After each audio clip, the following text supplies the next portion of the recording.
Hello student, this is आकाश शर्मा और maths में हमारा टॉपिक चल रहा है त्रिभुजों की सर्वांग समता। त्रिभुज के बारे में अच्छे से पढ़ चुके हैं हम लोग इस चीज़ में, और आप लोगों ने इसके बारे में अच्छे से समझ भी लिया है। आइए देखते हैं त्रिभुज की सर्वांग समता के बारे में।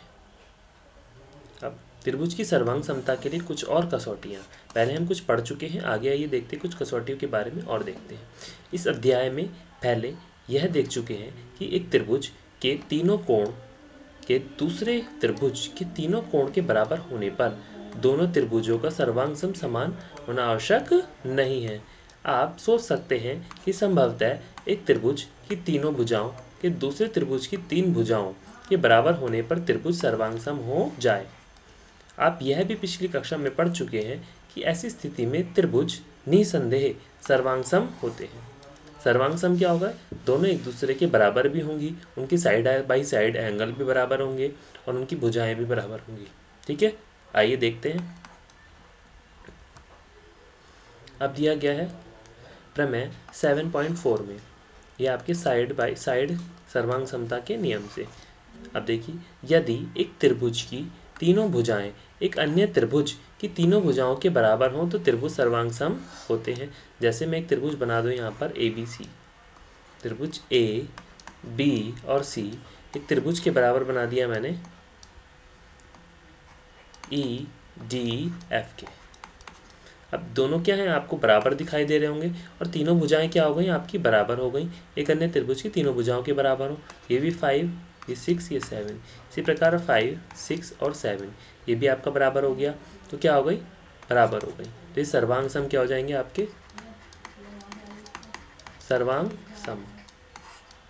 अब देखिए प्रमेय 7.5 में आपका राइट हैंड साइड में सर्वांग समता का नियम से, यदि दो समकोण त्रिभुजों में एक त्रिभुज का कर्ण और एक भुजा क्रमशः दूसरे त्रिभुज के कर्ण और एक भुजा के बराबर हों तो दोनों त्रिभुज सर्वांग सम होते हैं।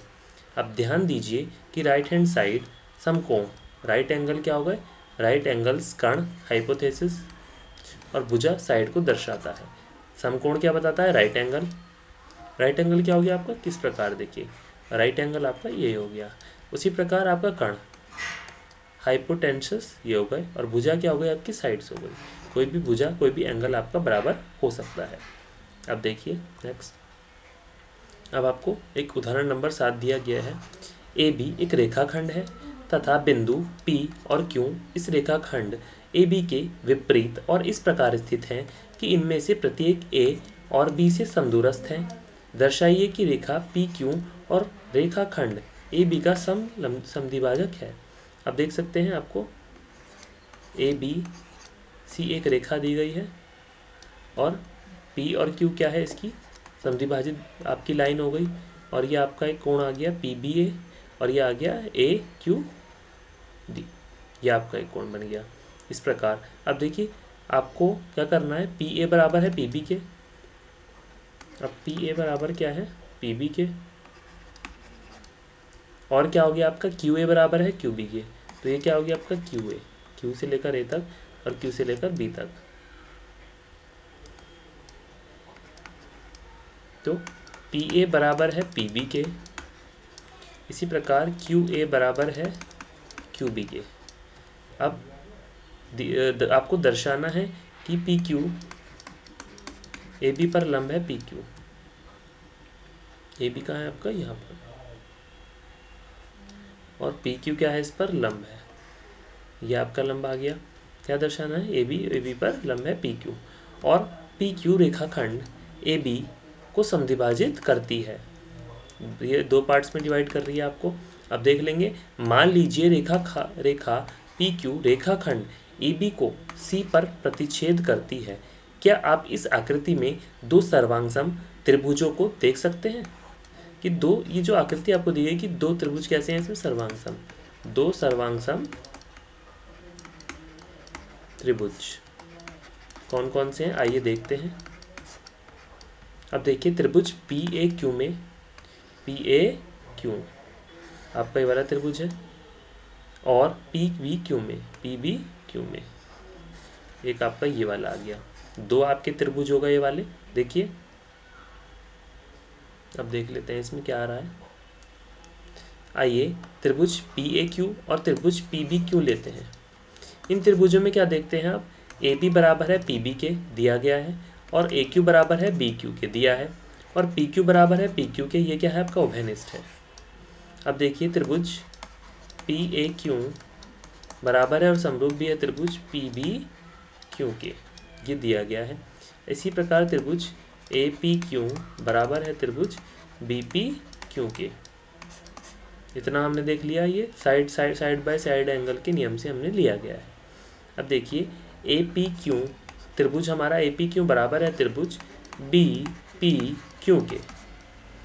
अब देखते हैं हम इसमें पी ए सी त्रिभुज और त्रिभुज बी पी बी सी को लीजिए, और आपको क्या प्राप्त होगा कि ए बी बराबर है पी बी के, ये दिया गया है। क्या है, ए बी बराबर है पी बी के। और क्या आएगा आपका, त्रिभुज ए पी सी बराबर है त्रिभुज बी पी सी के। इतना आपको समझ में आया। और त्रिभुज ए पी क्यू बराबर है त्रिभुज बी पी क्यू, ऊपर सिद्ध किया गया है। इसी प्रकार पी सी बराबर पी सी क्या हो गए, आपके उभयनिष्ठ हो गए, जो दोनों रेखाओं में आ रहे हैं, जो दोनों रेखाओं में बीच में आ रहे हैं, वो हमारे P B equal to P C उभयनिष्ठ हो गए। अब त्रिभुज पी ए सी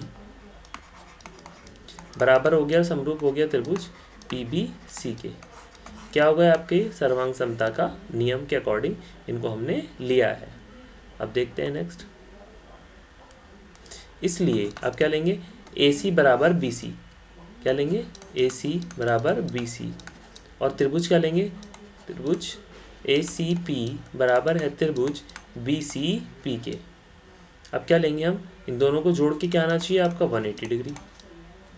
तो जब हम त्रिभुज ए सी पी को जोड़ेंगे त्रिभुज बी सी पी में, तो क्या आएगा 180 डिग्री। तो क्या आ गया, 2 ए सी पी बराबर है 180 डिग्री के, और त्रिभुज ए सी पी बराबर है 90 डिग्री के। ये समीकरण नंबर आपका 2 आ गया। नंबर 1 और 2 से आप निष्कर्ष निकाल सकते हैं कि रेखा पी क्यू रेखाखंड ए बी का लंब समद्विभाजक है। क्या है, लंब समद्विभाजक है। अब ध्यान दीजिए कि त्रिभुज पी ए क्यू और त्रिभुज पी बी क्यू की सर्वांग समता दर्शाए बिना आप यह नहीं दिखा सकते कि त्रिभुज पी ए सी बराबर है और समरूप है त्रिभुज पी बी सी के। यद्यपि ए पी बराबर है बी पी के दिया गया है, और पी सी बराबर है पी सी के, ये क्या है आपका उभयनिष्ठ है। क्या हो गया आपका उभयनिष्ठ, पी सी बराबर पी सी के, और त्रिभुज पी ए सी बराबर है पी बी सी के, और ए बी पी में बराबर भुजाओं के सम्मुख कोण क्या है, बराबर है। यह इस कारण है कि इनमें हम साइड एंगल नियम प्राप्त होता है। कैसा रूल प्राप्त होता है, साइड बाय साइड एंगल नियम रूल प्राप्त होता है, जो त्रिभुजों की सर्वांग समता के लिए सदैव मान्य नहीं है। साथ ही कोण बराबर भुजाओं के अंतर्गत नहीं है, कोण बराबर भुजाओं के अंतर्गत इसमें नहीं आता है, तो हमने इसको इसमें नहीं लिया जाएगा। अब देखिए आपको एग्जाम्पल नंबर क्या दिया गया है, 8। बिंदु ए पर प्रतिच्छेद करने वाली दो रेखा L और M से समदूरस्थ एक बिंदु P है। क्या है, एक बिंदु P दिया गया है। दर्शाइए कि रेखा AP दोनों रेखाओं के बीच के कोण को समद्विभाजित करती हैं। क्या करती हैं, समद्विभाजित करती हैं। अब आपको क्या, आपको दिया है कि रेखाएं L और M परस्पर A पर प्रतिच्छेद करती हैं। कहाँ पर प्रतिच्छेद करती हैं, A पर। रेखा L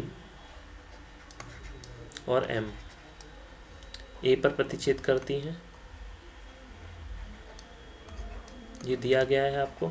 मान लीजिए L PB क्या है, L पर समद्विभाजित है।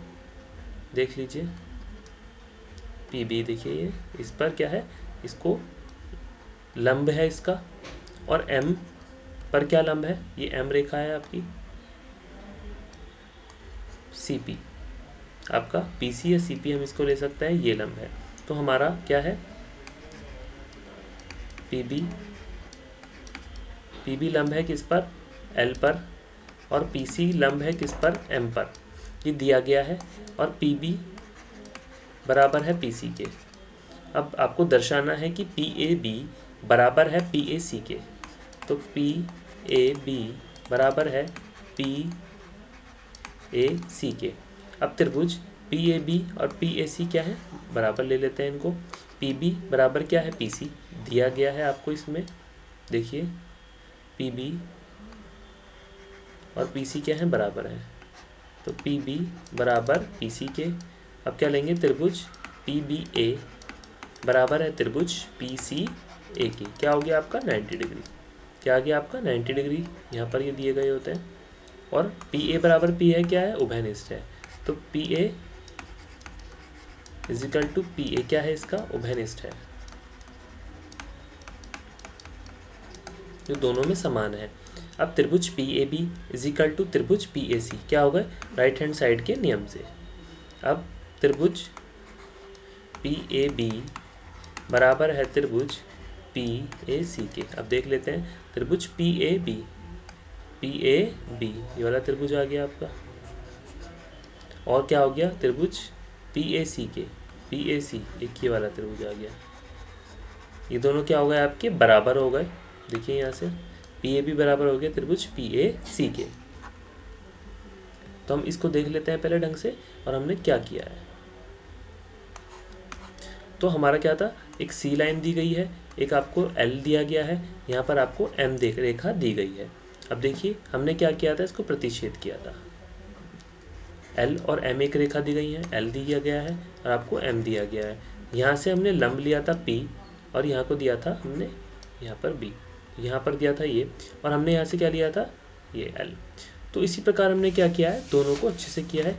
PB और PC आपके बराबर हो जाते हैं, जिसमें PBA बराबर हो जाता है PCA के 90 डिग्री के, और PA बराबर हो जाता है P के, ये क्या है, उभयनिष्ठ आपको दिया गया है। इसी प्रकार PAB आपका बराबर भी है और आपका समरूप भी है, और आपका सर्वांग सम के नियम से PAC के बराबर है, और आपको PAB दिया गया है जो आपके PAC के बराबर दिया गया है। तो आज इस कक्षा में हमने क्या सीखा, हमने सीखा कि साइड बाय साइड एंगल कितने कैसे होंगे, हमारा एंगल साइड एंगल कितने बराबर होंगे। तो उन सर्वांग समता के नियम के अकॉर्डिंग हमने इस कक्षा में क्वेश्चंस को हल किया और उसके बारे में अच्छे से जाना। आगे का हम नेक्स्ट क्लास में सीखते हैं। आज के लिए थैंक यू।